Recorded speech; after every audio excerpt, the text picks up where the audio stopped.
सांगली जिल्ह्यातील कडेगाव तालुक्यातील एका 17 वर्षीय मुलीस प्रेमाच्या जाळ्यात ओढून तिची फसवणूक केल्यामुळे तिने गळफास घेऊन आत्महत्या केली आहे। तिच्या वडिलांनी कडेगाव पोलीस ठाण्यात फिर्याद दाखल केली आहे। त्यानुसार संशयित तेजस पवार यांच्या विरोधात आत्महत्या प्रवृत्त केल्याप्रकरणी गुन्हा दाखल केला आहे।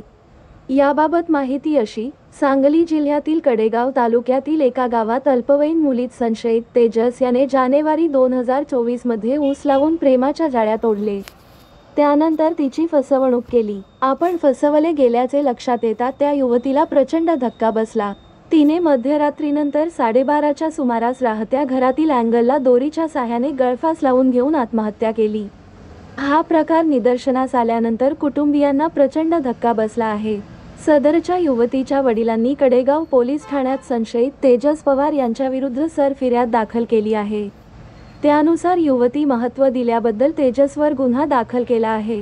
त्याचा शोध सुरू असल्याचे कडेगाव पोलिसांनी सांगितले आहे।